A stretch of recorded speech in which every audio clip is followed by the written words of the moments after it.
안녕하세요. 오늘은 두릅에 대한 이야기를 좀 해볼까 하는데요. 지금 보시는 것이 가시가 많이 달린 참두릅 나무예요. 보통 두릅 하게 되면 이렇게 참두릅 나무에서 수확한 두릅이 보통 판매되고 있을 거예요. 그렇지만 이렇게 두릅 나무에서 수확한 두릅뿐만 아니라 개두릅이라든지 아니면 오늘 중점적으로 소개할 땅두릅이라는 것도 있기 때문에 작은 텃밭에서 이렇게 가시가 많이 달린 참두릅 나무를 재배하기 조금 부담스럽다라고 한다면 땅두릅을 키워주시면 됩니다. 땅두릅도 참두릅과 마찬가지로 여러 해살이 작물이기 때문에 미리 밭을 조성해 주셔야 돼요. 지금 보시면 저 같은 경우에는 많은 땅두릅을 심진 않았지만 일정 공간에다가 이렇게 땅두릅을 심어 주었어요. 텃밭 주변에 참두릅을 꽤 많이 심었기 때문에 땅두릅을 많이 심을 이유는 없었거든요. 그렇지만 이렇게 땅두릅도 텃밭에 재배할 수 있다는 것을 보여드리고 싶어 가지고 일부 구근을 구입해 가지고 작년에 심어 주었습니다. 땅두릅 같은 경우에는 구근 정식도 가능하고 그리고 모종이라든지 씨앗 파종도 가능한데 텃밭에서 가장 빨리 수확해 먹기 위해서는 구근을 정식해 주는 것이 가장 빨리 이 땅두릅을 수확해 먹을 수 있는 방법입니다. 저 같은 경우에는 좀 연수가 있는 땅두릅 구근을 심어 가지고 작년에 심고 작년에 수확까지 진행하였어요. 그렇지만 보통 구근 심기를 한 다음에는 1년 정도 지난 후부터 수확이 가능하니까 그 점 고려하셔가지고 4월달에도 구근 정식이 가능하니까 4월달에 구근을 심어주는 것도 좋고, 그리고 요즘은 모종도 판매되고 있더라고요. 모종을 구입해서 심어주는 것도 한 가지 방법입니다. 그렇지만 땅두릅 모종을 구입해서 심어줬을 경우에는 그의 수확은 거의 어렵다고 보시면 되고요.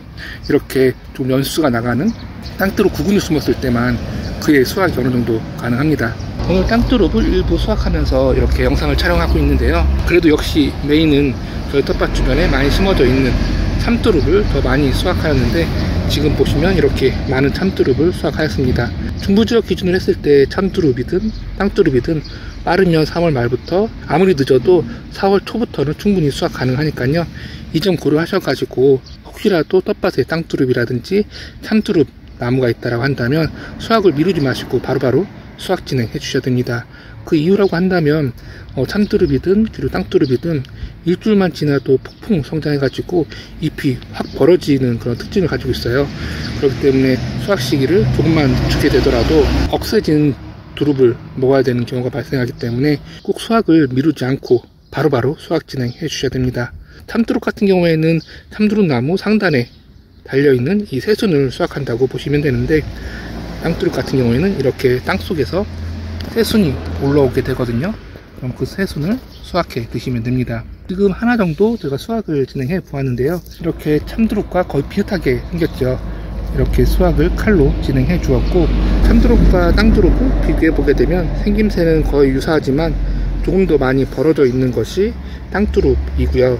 그리고 약간 오므려져 있고, 그리고 마트에서 많이 보았던 모습이죠. 이게 바로 참두릅, 나무에서 수확한 두릅 나물입니다. 가격적으로 본다고 한다면 참두릅이 더 비싸게 판매되고 있는 것으로 알고 있어요. 그렇기 때문에 참두릅이 비싸서 좀 망설여진다라고 한다면 땅두릅을 구입해서 드시는 것도 한 가지 방법인데, 가격이 조금 저렴하다라고 해서 영양가가 부족하거나 그렇진 않아요. 참두릅과 거의 유사하게 영양 부분이 풍부하고 오히려 땅두릅이 더 영양가가 풍부하다는 그런 보고도 있으니까요. 매 참두릅만 구입해 드셨다고 한다면 올해는 땅두릅을 구입해 가지고 드셔보는 것도 한 가지 방법일 것 같습니다. 땅두릅이 작은 텃밭에 어울리는 이유라고 한다면 지금처럼 이렇게 텃밭 공간을 많이 잡아먹지 않아요.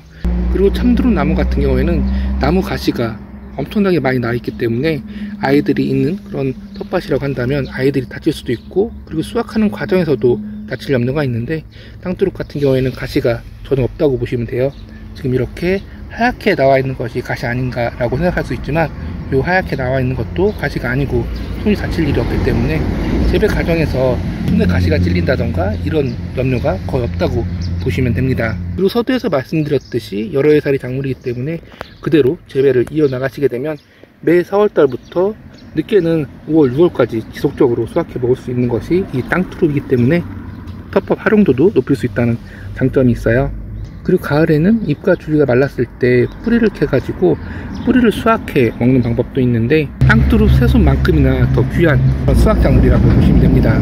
그리고 뿌리를 수확하는 과정에서 번식도 진행할 수가 있어요. 새순이 작아서 뿌리가 얼마나 클까 라고 생각할 수 있지만 의외로 뿌리가 엄청나게 크게 자라기 때문에 뿌리를 일부 수확함과 동시에 포기 나눔 해가지고 번식하는 것도 한 가지 방법입니다. 이렇게 해서 오늘은 참두릅과 땅두릅을 수확하면서 많은 분들이 참두릅은 아실 것 같은데 이 땅두릅은 잘 모르실 것 같아가지고 땅두릅을 소개해 드렸습니다. 감사합니다.